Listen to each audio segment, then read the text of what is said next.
చిన్న సజెషన్ ఇద్దాం అనుకుంటున్నా. ఇవ్వచ్చా? ఇవ్వండి. మీరందరూ ఇంతమంది 80స్‌కి సంబంధించింది ఆల్మోస్ట్ మీ ప్రొఫైల్స్ అన్నీ గూడా స్మాల్ ప్రొఫైల్స్ కాదు. ఓకే. మీరు అందరూ ఒక చోట కలిసినప్పుడు ఒక మంచి కార్యక్రమం ఏదన్నా జేస్తే, మీ సెలబ్రేషన్స్ తర్వాత అంటే చిన్నదేదన్నా ఎవరికి ఒక వాళ్ళు మంచి పని కాదండి. అందరూ ఎవరికి కలిసి వాళ్ళు చేస్తే. కాదు. ఓకే. హ్మ్. నేను అది చెప్తున్నాను. ఆ! ఎవరికి వాళ్ళు సెపరేట్‌గా మంచి పనులు చేస్తున్నామండి. అదోకే. ఓకే. అదోకే. But this we don't want it to be hmm. Anything related to మా ప్రొఫెషన్ గాని, మా గొప్పతనం గాని, మా పరపతి గాని, హ్మ్.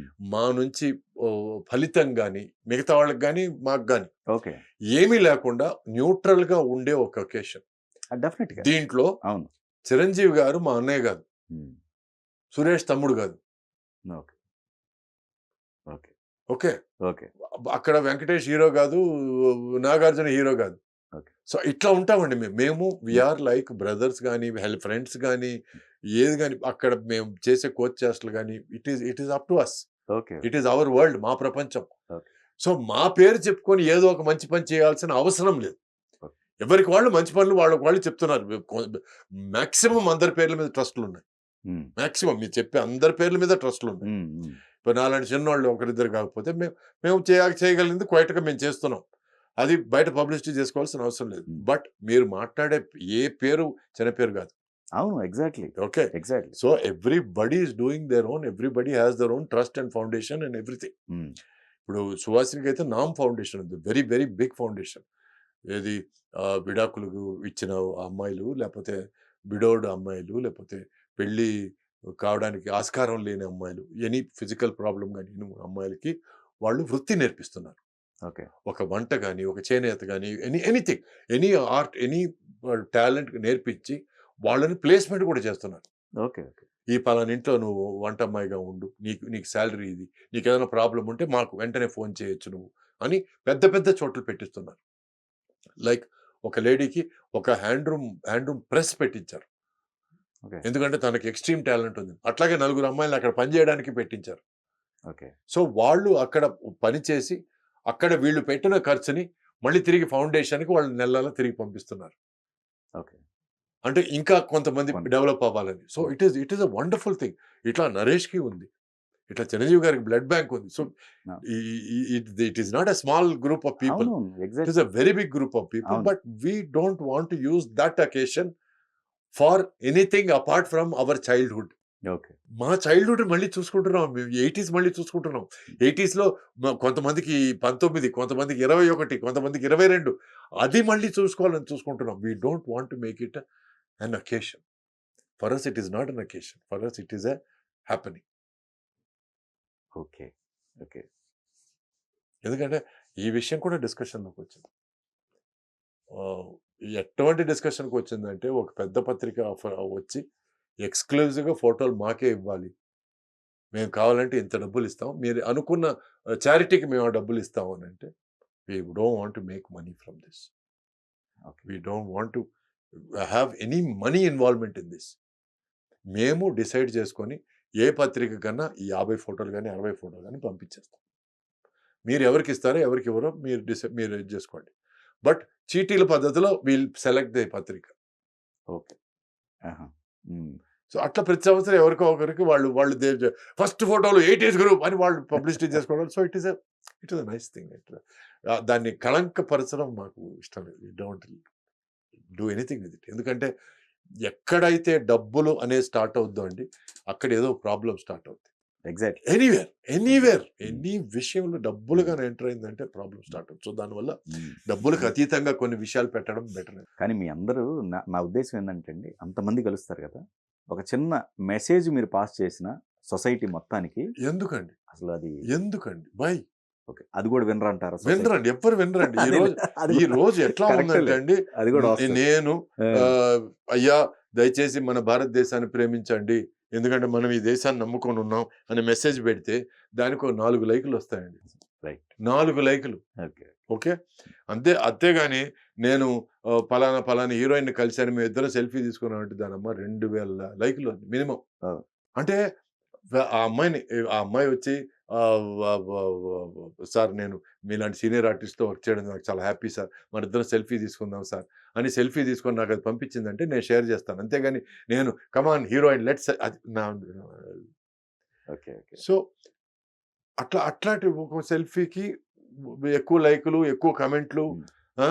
ఈ అమ్మాయి తెలుగా సార్? తెలుగా సార్? ఆ అమ్మాయి భాష ఏమిటి సార్? ఆ అమ్మాయి నార్తా సార్? ఇవన్నీ క్వెషన్‌లొస్తాయి గానీ, అంతేగాని మన భారతదేశానికి ఏదైనా ఒకటి చేయండయ్యా అండాలు. లేకపోతే దయచేసి మన చెత్త మనం క్లియర్ చేసుకోండి. ఇప్పుడు ఫర్ ఎగ్జాంపుల్ అండి, ఒక చిన్న ఉదాహరణ చెప్తాను. నేను నేను ఎక్కువ ఐ లవ్ ట్రావెలింగ్ అండి. ఓకే. ఓ బ్యాక్ ప్యాక్ ఏసుకొని తిరిగేస్తుంటాను. ఇక్కడ ప్రపంచం అంతా తిరిగేశాను. ఎక్కువ డబ్బులు దానికే ఖర్చు పెట్టాను. ఒక చోట మాత్రం నాకు నేర్చుకునిందేంటంటే జపాన్‌కి వెళ్ళాను. జపాన్‌లో ఫాస్ట్ ఫుడ్ సెంటర్ అండి. ఆ ఫాస్ట్ ఫుడ్ సెంటర్‌లో ఏమిటంటే వాళ్ళు పనిచేసే వాళ్ళు ఉన్నారు. Plus it was fried chicken centre with burgers and all that. So, tables ఏమీ లేకుండా ఒక మధ్య వయస్కుడు, నేను ఒకే టేబుల్ మీద కూర్చున్నాం. కూర్చుంటే నేను తిన్నాను. తను తిని ఫినిష్ అయింది. లేవబోతుంటే తనేం చేశాడంటే మొత్తం అంతా తీసుకొని తను టిష్యూ పేపర్ తీసుకొని మొత్తం టేబుల్ అంతా తుడుచుకున్నాడు. తుడిచి అయిపోయింది. తుడిచిన తర్వాత తను అన్నాడు, you mind if I clean your side అన్నాడు. అన్న your English is very good. నాకు ఎలగలే నాకు. Your English is very good అన్నాడు. I did my education in America అన్నాడు. అన్న తర్వాత ప్లీజ్ లిఫ్ట్ యువర్ ప్లేట్ అన్నాడు. సరే ప్లేట్ లిఫ్ట్ చేశాను. మొత్తం అంతా ఏరుకొని మొత్తం అంతా ప్లేట్‌లో యేసుకొని, ఆ ప్లేట్ తీసుకెళ్ళి మళ్ళీ డస్ట్‌బిన్‌లో యేసాడు. డస్ట్‌బిన్‌లో తిరిగి వచ్చేసరికి కరెక్ట్‌గా ఒక లేడీ వచ్చింది. నా దగ్గర ఉన్న ప్లేట్ తీసుకుంది. అక్కడ పనిచేసే లేడీ. ఓకే. నేను అడిగాను, "వాళ్ళు ఎట్లాగో తీసుకెళ్ళి యేస్తున్నారు గదా! మరి ఎందుకు మీరు చేస్తున్నారంటే?" "నేను రాకముందు చాలా క్లీన్‌గా ఉండిందండి. నేను వెళ్ళిపోయే ముందు కూడా అంతే క్లీన్‌గా వదలాలని అనుకున్నాను." ఓహ్! ఓకే. నేను అడిగాను, "is this your education in America?" "No, this is my upbringing in Japan." Okay. అక్కడెక్కడో నాకు స్ట్రైక్ అయిందండి. అంటే మనం అక్కడ రాకముందు ఎంత క్లీన్‌గా ఉందో, మనం వెళ్ళేటప్పుడు కూడా అంతే క్లీన్‌గా ఉంచడంలో ఏం తప్పుంది? ఎగ్జాక్ట్. మొన్న ఒక మెట్రోలో ఫోటో ఏశారండి. కుప్పలుగా బాటిల్‌లు గాని, చెత్త పేపర్‌లు గాని. మన మెట్రో అండి. మన భారతదేశపు మెట్రో. మనం తాగిన ఖాళీ బాటిల్లు, మనం తిన్న ర్యాపర్‌లు అవన్నీ ఒక చిన్న సంచిలోనే దేంట్లోనే వ వ ఎట్లాగో ప్లాస్టిక్ పేపర్ ఇస్తారు గదా! అది మొత్తం ఆ ప్లాస్టిక్ పేపర్‌లో కుక్కుకొని, దిగిన తర్వాత ఓ చెత్త దాంట్లో పడే ఎంత టైం పడతదండి అది? Yeah! Exact. How much time will that take? అవును. స్వచ్ఛ భారత్ అన్నదానికి కూడా అర్థం లేదు. అర్థం ఉందండి. ఇప్పుడు ఆ! దానికి విరుద్ధంగా ఒక ఇంటర్వ్యూలో ఒ ఒ ఒక ఒక ఇన్‌స్టాగ్రామ్ పోస్ట్‌లో చూసాను. ఒకడన్నాడు, "ఆ! పనోళ్ళని పెట్టారు గదా! వాళ్ళకి అదే పని గదా! వాళ్ళు ఆ పని చేయొచ్చు గదా! విసిరేస్తే తప్పేముంది" అని అన్నాడు. చూస్తే నెక్స్ట్ రైల్వే స్టేషన్ పక్కన మొత్తం చెత్త కొంప. ఏది కిటికీలోంచి ఆ! విసిరేసినటివి. మరి చదువుకోవడంలో అర్థమేముందండి? మీకు లౌక్యం, ఔన్నత్యం, ఆ తర్వాత ఓహ్, తర్కం, వితర్కం నేర్చుకోకపోతే why the hell are you educated? What is the purpose of your education? నేను గ్రాడ్యుయేట్ అని చెప్పుకోవడంలో అర్థమే లేదండి. మంచి చెడు తెలియకపోతే మీకు. ఆ! సో, ఎ ఎ ఇంగ్లీష్‌లో సామెత ఉంది. క్లటర్డ్ వర్క్ ప్లేస్ షోస్ ఎ క్లటర్డ్ మైండ్ అని. అంటే వర్క్ ప్లేస్‌లో చెత్త ఉందంటే నీ మైండ్‌లో కూడా చెత్త ఉందని అర్థం అని. అందుకే I hate my table that is not clean. నేను మాక్సిమం ఈరోజు నేను న్యూట్రిషన్ మీద కాన్సంట్రేట్ చేస్తున్నాను. అంటే టేస్ట్ కోసం తినడం కంటే ఈరోజు నా బాడీకి ఏది కరెక్ట్ అది తింటే బెటర్ అనే విషయం మీద ఎళ్తున్నాను ఇప్పుడు. ఓకే. ఈరోజు taste is not important. Right. అది కారంగా ఉందా? ఉప్పగా ఉందా? పుల్లగా ఉందా? No. Is this right for my body? Yes or no. Okay. So, ఇటువంటి పరిస్థితిలో మాక్సిమం నా భార్యకి ప్రాబ్లమ్ ఇవ్వకుండా, మా మదర్‌కి ప్రాబ్లమ్ ఇవ్వకుండా నేను మాక్సిమం నా వంట నేను వండుకుంటున్నాను. షూటింగ్ లేని రోజుల్లో. ఓకే.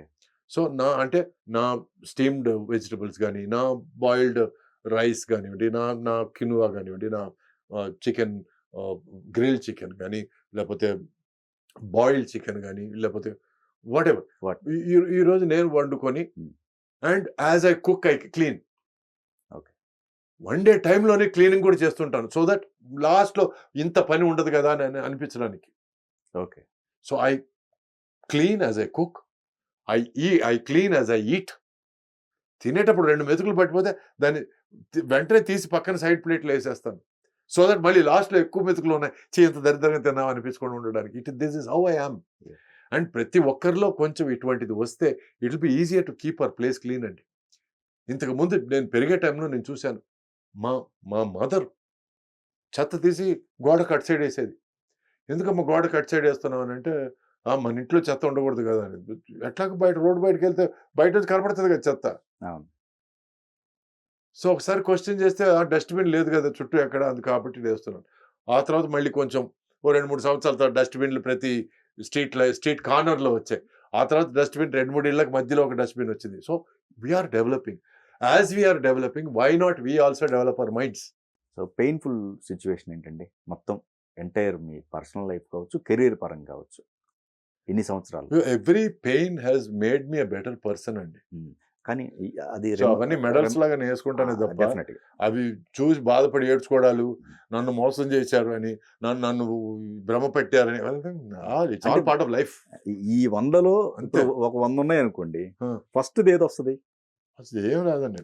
నా నంబర్ 1 అయితే ఆహ్, మా సన్ వచ్చి నా కొడుకుని మా ఎక్స్ వైఫ్ వచ్చి కొడుకుని తీసుకెళ్తుంటే ఎయిర్‌పోర్ట్‌లో ఒక ఫ్యాన్ వచ్చి లాగి నాకు ఆటోగ్రాఫ్ ఇవ్వు, నాకు కొత్తగా ఫ్ ఫ్ ఇది కెమెరా కొన్నాను, నాకు ఫోటో ఇవ్వని నా చెయ్యి పట్టి లాగడం. నేను తిరిగి చూస్తే ఎస్కలేటర్‌లో వాడు మిస్ అయిపోవడం. ఆ లాస్ట్ లుక్.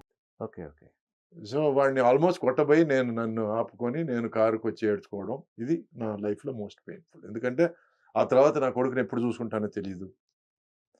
సో, ఆ చూసే లాస్ట్ అరక్షణం కూడా మిస్ అవ్వకూడదనేది నా మైండ్‌లో ఉన్నప్పుడు, ఆ ఎస్కలేటర్‌లో వాడు వెళ్ళిపోతుంటే ఒకడెవడో డిస్టర్బ్ చేసి నాకు ఫోటో ఇవ్వమని అది ఇది అని తిరిగి చూసే టైంకి వాడు లేకపోతే it was a very hurtful thing. And I first time I felt నేను ఒక యాక్టర్‌గా ఒక ఫ్యాన్‌కి గాని, ఒక ఆడియన్స్ గాని ఎవరికీ నేను బానిస అయిపోకూడదు. I am not somebody's slave. So, ఎవరైనా సరే మీరు యాక్టర్ కదండీ! వాళ్ళు 4 మాటలు మాట్లాడతారు అన్నప్పుడు నాకు ఎక్కడి నుంచో వస్తది కోపం. హ్మ్. నేను యాక్టర్ అయినంత మాత్రాన నీ నాలికకి పర్మిషన్ ఇచ్చినట్టా? అంటే మాకు జీవితాలు ఉండవా? మాకు ఆహ్, బ్ ఇది మా సెల్ఫ్ రెస్పెక్ట్ ఉండదా? ఆ! So, you better be careful when you talk to an actor. Be very careful. మేము డబ్బులు తీసుకొని సినిమాల్లో మీకు ఏదేదో వేషాల్లో కనపడుతున్నాం అని జెప్పి, అంటే మేమేదో సినిమాలో బ్రోకర్ వేషం వేస్తే నువ్వు బయట ఏ బ్రోకర్ అని పిలుస్తావా? తప్పదు. అవును. No. Correct. You better you give respect to every man అంటే అది and make sure you give that same respect to this man. Hmm. Hmm. అది అభిమానం ఏందంటే లిమిట్ ఉండాలి. అవును. దాటే అవునండి. ఆ! అవును. హ్మ్. నేను టికెట్ తీసుకొని, నేను టికెట్ కొని నిన్ను చూస్తున్నాను కాబట్టి నేను నిన్ను కొనేసాననే ఫీలింగ్ మాత్రం నో. అండ్ ప్లస్ నేను ఒక విషయం వెరీ క్లియర్ అండి. Acting is my profession. Acting is not my life. నా జీవితంలో నా పర్సనల్ లైఫ్, నా తల్లి, నా భార్య, నా బిడ్డ, నా ప్రొఫెషన్ ఒక భాగం. ఆ! It is not my life. Correct. So, ఈ నా నా లైఫ్‌లో నేను యాక్టర్ అయితే నేను యాక్టర్ అయితాను. లేకపోతే నేను చచ్చిపోతాను. ఇవన్నీ సొల్లి మాటలే మాట్లాడను. No. It is part of my life. It is a very respected part of my life. నా జీవితంలో భయం, భక్తి ఉన్న ఒక భాగం. ఎట్లా నా తల్లి అంటే నాకు భయం, భక్తి ఉందో, ఎట్లా నా భార్య అంటే భయం, భక్తి ఉందో, ఎట్లా నా బిడ్డ అంటే భయం, భక్తి ఉందో, అట్లాగే నా ప్రొఫెషన్ అన్నా భయం, భక్తి ఉంది. So, it is an important part of my life. But it is not my life.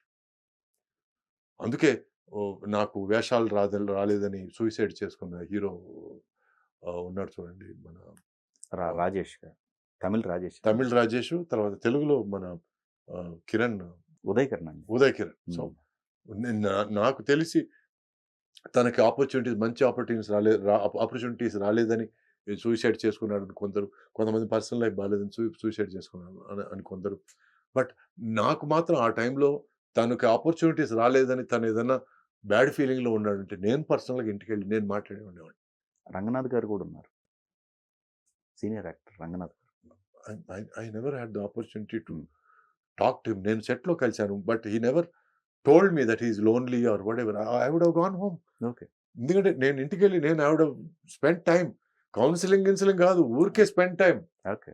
Sir భోంచేద్దాం, కలిసి భోంచేద్దాం సార్. సార్ కలిసి మనం ఇక్కడికెళ్దాం సార్. కలిసి ఇక్కడికి ఏదో ఒకటి I would spend time with him. And in that process I would have told him, sir ఇదంతా లైఫ్‌లో ఒక భాగం సార్. ఇవన్నీ మనం అనుభవించాలి సార్. ఆ! అని కర్మ సిద్ధాంతం గురించి మాట్లాడేవాడిని. కొన్ని బాధలు మనం పడాలి అని మాట్లాడి ఉండేవాడిని. కొన్ని నొప్పులు మనం భరించాలని మాట్లాడి ఉండేవాడిని. కొన్ని ఎక్స్‌టసీలు మనం ఎంజాయ్ చేయాలని మాట్లాడి ఉండేవాడిని. Because everything has its own importance అండి. ఎందుకంటే కింద పడి మోకాళ్ళు దోక్కున్నప్పుడు ఏడ్చినప్పుడు ఒక ఏసీ రూమ్‌లో హాయిగా మనం నిద్రపోతున్నప్పుడు ఆ తేడా తెలియాలండి మనకి. ఆ!